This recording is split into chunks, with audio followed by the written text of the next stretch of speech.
Yo, salut l'Afrique! C'est Aziz, de retour avec une nouvelle vidéo. Écoutez, si vous êtes nouveau sur la chaîne, tout d'abord, bienvenue dans la famille.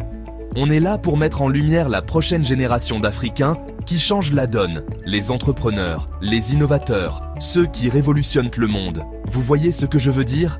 Et si vous faites déjà partie de l'équipe, vous connaissez la chanson. Abonnez-vous, likez la vidéo, laissez un commentaire, partagez-la avec votre mère, votre oncle, votre voisin, tout le monde. Oh, et avant que j'oublie, je vous ai dégoté un super plan sur Amazon, le lien est dans la description. Allez, on passe aux choses sérieuses. Aujourd'hui, on plonge dans l'esprit des entrepreneurs africains les plus prospères. On va parler des secrets, des stratégies, de la persévérance qui les ont menés au sommet. Préparez-vous, parce que voici les 5 secrets des entrepreneurs africains à succès. Alors, en 5e position sur notre liste des secrets de la réussite entrepreneuriale en Afrique, nous avons le réseautage. Et laissez-moi vous dire, on ne parle pas du réseautage ringard de vos parents avec des cubes de fromage triste et du jus d'orange tiède. Non, non, non.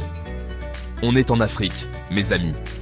Il s'agit de créer de véritables connexions, de comprendre le pouvoir de la communauté et de savoir que parfois, vos connaissances peuvent vous ouvrir des portes dont votre brillant business plan ne pourrait que rêver. Imaginez, vous êtes un jeune entrepreneur avec une idée géniale. Vous êtes passionné, vous travaillez dur, vous vous investissez à fond, mais vous naviguez aussi dans un système qui peut être, disons, un peu complexe. Un système où il faut connaître les bonnes personnes, c'est là que le pouvoir du réseautage entre en jeu. Imaginez que vous rencontrez quelqu'un lors d'un événement professionnel, quelqu'un qui connaît quelqu'un d'autre qui recherche exactement ce que vous proposez. C'est comme ça que les choses avancent. Il s'agit de construire des relations, de partager sa vision et de comprendre que la collaboration est essentielle. Parce que soyons honnêtes, personne ne construit un empire seul. Même pas Beyoncé, et croyez-moi, elle a toute une équipe qui s'assure que sa limonade reste fraîche. Mais il ne s'agit pas seulement de ce que les autres peuvent offrir pour vous. Il s'agit de construire une communauté de soutien, de partager des connaissances, d'apprendre de ceux qui sont passés par là et qui ont de l'expérience. Il s'agit de s'entraider pour progresser, car quand l'un de nous gagne, on gagne tous. Alors, sortez, participez à ces événements, même ceux avec des snacks douteux. Rejoignez des communautés en ligne. Connectez-vous avec d'autres entrepreneurs. Vous ne savez jamais quelle porte pourrait nous s'ouvrir simplement en entamant une conversation. Maintenant, parlons de quelque chose que tout le monde adore, l'argent, ou plus précisément, le gérer comme un pro. Parce que voilà le truc, vous pouvez avoir l'idée de business la plus incroyable depuis l'invention du pain tranché, mais si vous ne savez pas gérer vos finances, vous allez vous brûler les ailes. Et croyez-moi, personne ne veut être la version entrepreneur du toast brûlé. Alors, que signifie gérer son argent à la manière d'un entrepreneur africain? Tout d'abord, cela signifie être débrouillard. On a tous entendu des histoires d'entreprises qui ont démarré dans le jardin de quelqu'un, n'est-ce pas? Eh bien, ce n'est pas juste une anecdote sympa, c'est une question d'optimiser ce que vous avez, de minimiser les dépenses inutiles et de faire preuve de créativité avec vos ressources. Ensuite, il s'agit de planifier sur le long terme. Rome ne s'est pas faite en un jour, et une entreprise prospère non plus. Il s'agit de se fixer des objectifs réalistes, de comprendre ses flux de trésorerie et de faire des investissements intelligents qui porteront leurs fruits à l'avenir. Et oui, cela peut vouloir dire renoncer à cette nouvelle chaise de bureau chic pendant encore un peu de temps. Mais gérer ses finances ne se résume pas à des feuilles de calcul et des budgets. Il s'agit de comprendre la valeur de votre produit ou service. Il s'agit de connaître votre valeur et de vous fixer un prix en conséquence. Parce que voilà, quand vous vous sous-évaluez, vous ne vous trompez pas seulement vous-même, vous trompez tout le marché. Chapitre 3. Secret numéro 3, l'innovation. Bouleverser le statu quo. Maintenant, parlons du mot à la mode préféré de tous, l'innovation. Et non, je ne parle pas de coller une nouvelle étiquette chic sur un vieux produit et de s'en tenir là.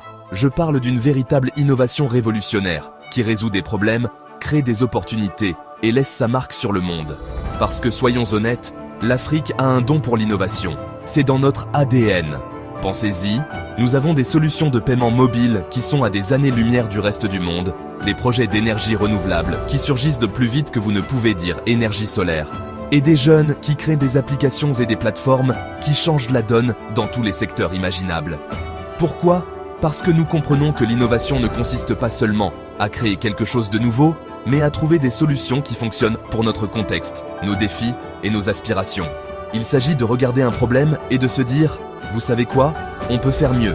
Il s'agit de remettre en question le statu quo, de repousser les limites et de ne pas avoir peur de sortir des sentiers battus, ou même de démanteler complètement les sentiers.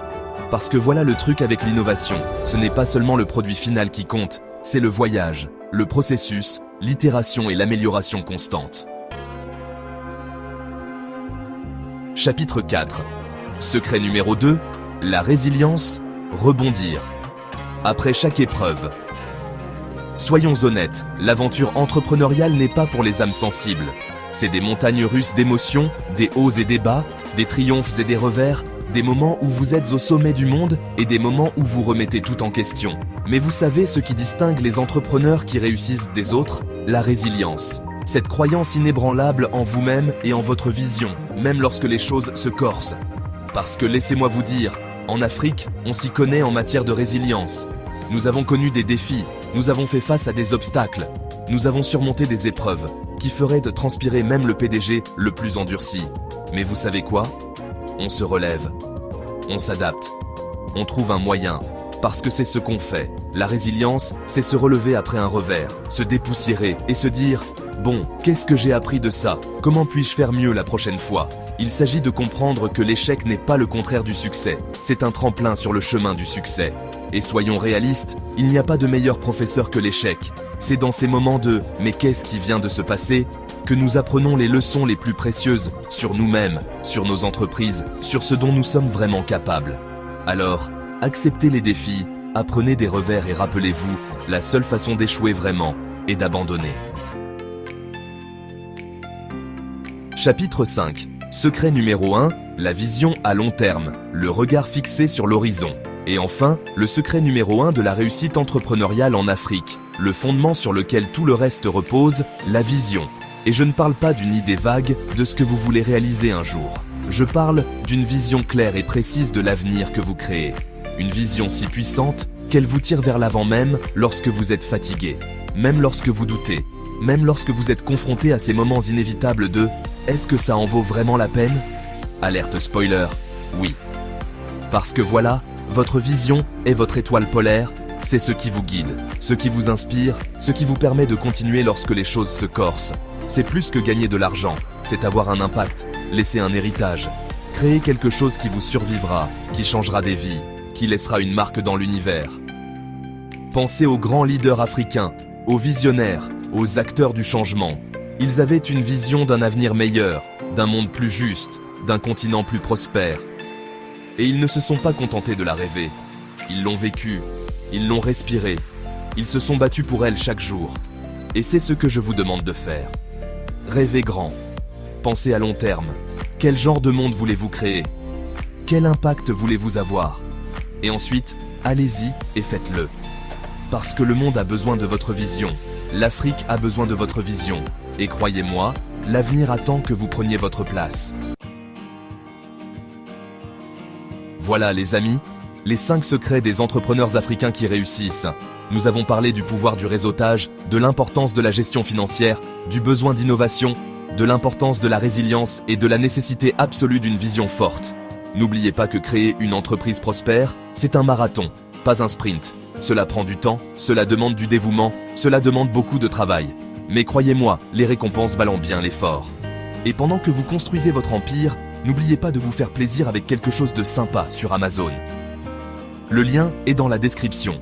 Maintenant, allez-y, poursuivez vos rêves et montrez au monde ce dont l'Afrique est vraiment capable. N'oubliez pas de vous abonner et d'activer la cloche de notification pour ne pas manquer d'autres histoires inspirantes et des conseils précieux. À bientôt dans la prochaine vidéo. Quels autres secrets, selon vous, contribuent au succès des entrepreneurs africains ? Faites-le moi savoir dans les commentaires ci-dessous. Et n'oubliez pas de regarder mes prochaines vidéos sur Investir dans l'avenir de l'Afrique, l'essor des femmes entrepreneurs et les disrupteurs technologiques, façonner le paysage numérique de l'Afrique.